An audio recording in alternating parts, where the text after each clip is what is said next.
My dad was the first person to introduce me to the idea of eating well and sort of eating consciously. When I was a kid, he would buy these bags of frozen mixed vegetables. And whenever we had dinner, he would take a cup of these frozen mixed vegetables, microwave it, and then add that as a side to whatever we were eating. So if we were eating, I don't know, chicken and mashed potatoes, he'd be like, okay, we got to add some vegetables to the dinner.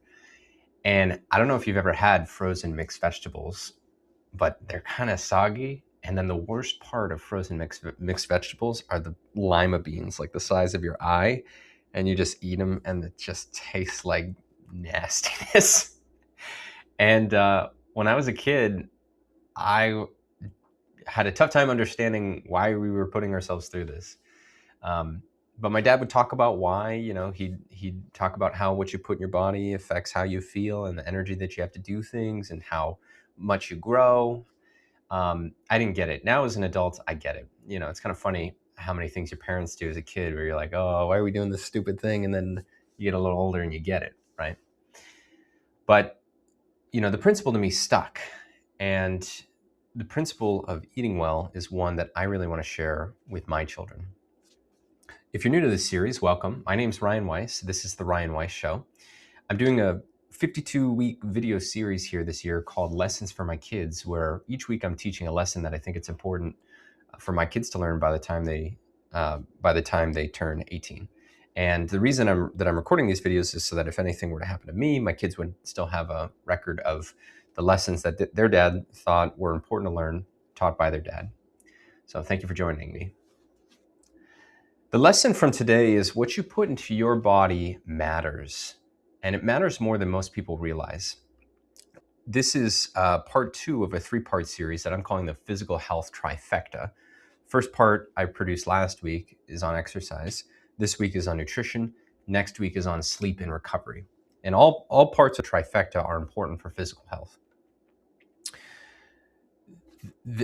Nutrition, like exercise and sleeping well, is a part of your physical health that you can get away with neglecting for a while. In fact, I think there's actually a trap that most people fall into, which is you can eat poorly for a long time and not face the consequences.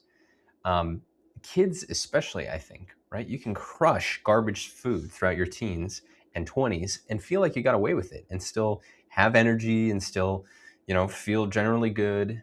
But the problem is that in my experience, the bill comes due somewhere in your mid 30s to maybe early 40s. That's when most people start having sort of their first real health issues. But the thing that sucks is that eating well or eating poorly, like any other decision in your life, is habitual. And so if you build the habit of eating poorly, and you start to face health consequences for your poor diet, it's really tough to change the ship and to start eating well. So my recommendation is start the habit of eating well as early as you can. Like all good habits, the sooner you start, the better, right? I wanted to share some specific data, but before I do, I just want to put eating well in context of where I think it's most important. I just spoke with my friend Eric about this video that I'm producing today, and he actually changed my mind. The day I'm producing this video changed my mind. In terms of like how to prioritize eating well, sleeping, and exercise, I would probably prioritize them in that order, in that eating well is the most important thing you can do for your physical health. Sleeping well and resting well is the second most important thing you could do for your health. And then the third most important thing is exercise. Now, that doesn't mean that exercise is not important. We went over that in last week's video, right? If you exercise for 5 minutes a day, you reduce your chance of death by 30%. So I'm certainly not saying that exercise is not important. It's just in my experience, I seem to know a lot more people that don't really exercise a ton, but eat really well and then end up living a long time, right? And having generally good health and generally being disease-free.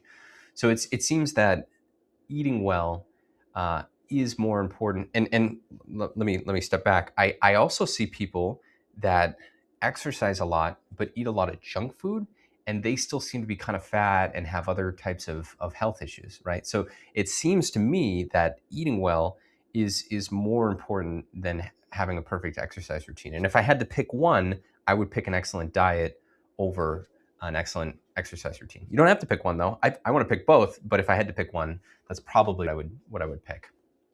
So I want to share some data, right? So I'm American, my kids are American, so we're gonna focus here on America. Americans on average get 53% of their daily calories from ultra processed foods. For kids, it's 62%. That is outrageous. Most of what people are eating nowadays isn't even food in the historical sense. 73% of the food on American grocery store shelves is ultra processed. The US is the top rate country in the world for ultra processed food consumption. And the consequences of eating ultra processed food are clear. Every 10% increase in ultra processed food intake is associated with a 10% higher cause of all cause mortality. So if you increase the amount of ultra processed foods you eat by 50%, you increase your risk of death by 50%. Ultra processed foods are death. Heaviest consumers have a 50% higher risk of cardiovascular disease and a 66% higher risk of heart-related death.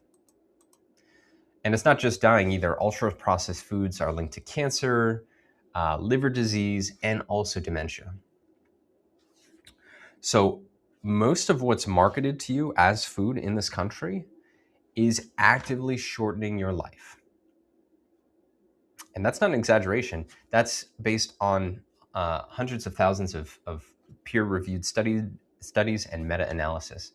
So this is extremely important. And it's tricky, right? Because there's so much money dumped into marketing, especially targeted as kids. I remember as a kid, thankfully, I think I'm doing a better job at sheltering my kids from commercials than I was sheltered from commercials. But I remember watching a ton of commercials as a kid. And they had these amazing commercials for sugary cereals, right? Cookie for Cocoa Puffs. And they had like these stories and these characters, and it was so interesting, and it really made you want it as a kid. And so I'd go to the store with my parents, and I would ask for these sugary cereals, and I'm not even like sure why I want them. It's because they were being marketed to me, right? So it's very concerning that this food, the food that is the most profitable, is almost never the most nutritious. When was the last time you saw a commercial for broccoli, right? I don't think I've ever seen a commercial for broccoli.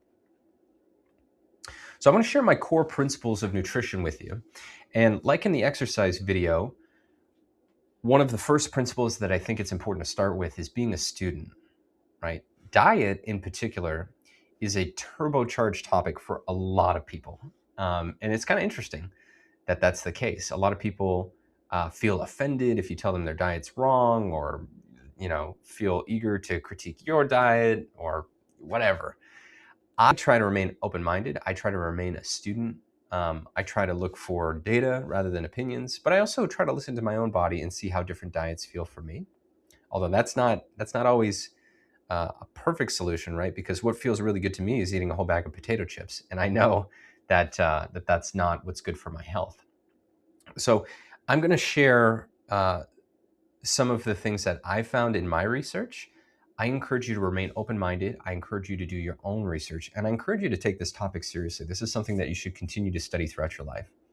So a couple of things that I found. Number one, eat plants, fruits and vegetables at every meal if possible.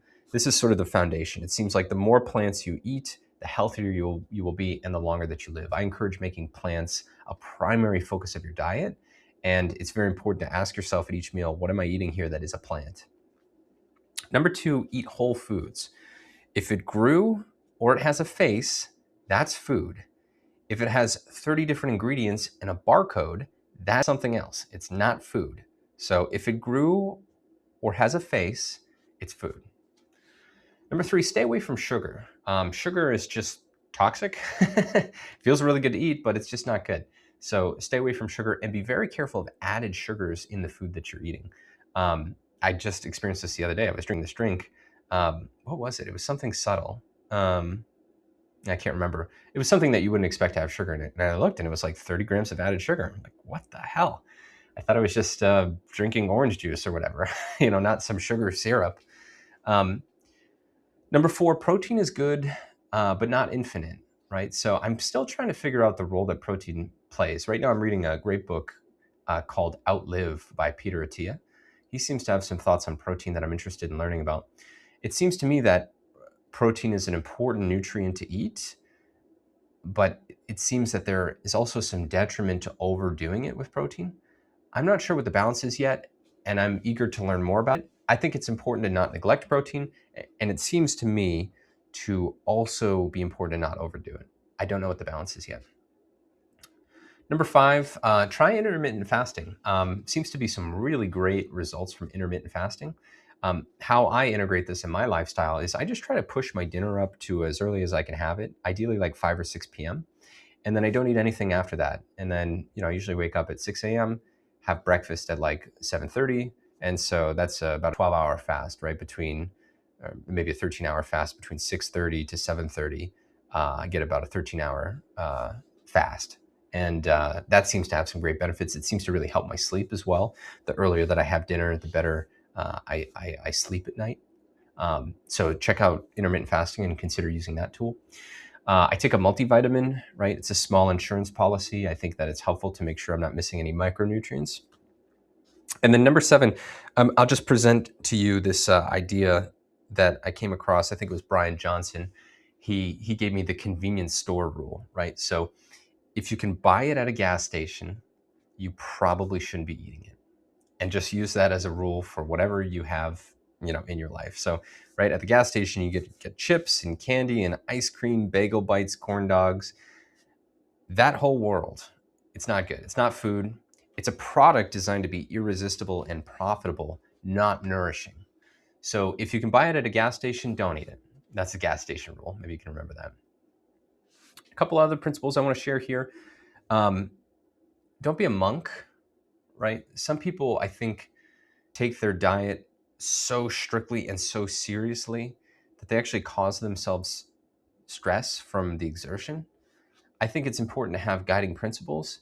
And then I think it's also important to just relax and realize one meal isn't going to change your whole life, right? So have your principles, try to stick to them, but don't grab it with an iron fist. That's my recommendation. And then another recommendation is something that I just came across recently from doing an insight seminar, which is eating consciously. I find eating to be kind of a boring activity, and typically I try to distract myself while I eat. I'll either look at my phone, or I'll read a book, or I'll watch TV or something. And my suggestion to you is to consider eating consciously as a way to improve your eating habits, right? So what does eating consciously look like? It means being present with the food, being conscious of the act of putting it in your mouth and chewing it, seeing how it tastes, and then just being fully present with the food while you eat it. I think if people were more present with the food that they were eating, they would sort of naturally make better food decisions, because I think a lot of this ultra processed food, when you look at it, is kind of disgusting, right? Like if you take a bite of a bagel bite and you look at it, it's like, what kind of bread is that? And what kind of cheese is that? And is this pepperoni? It's like kind of disgusting if you really like take a moment to be with it.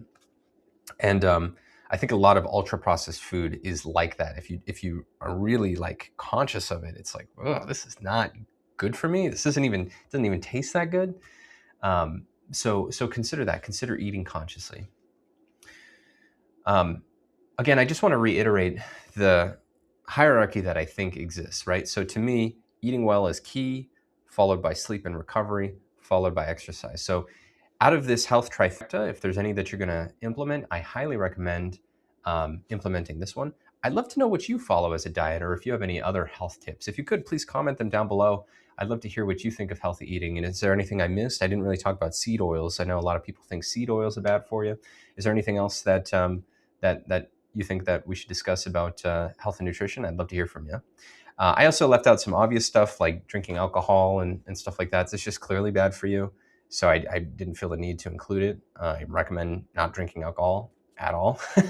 So I didn't include that, but the reward for taking food seriously isn't visible when you're young. And that's one of the things that's challenging about it, right? Like so many things in life, are the marshmallow test, right?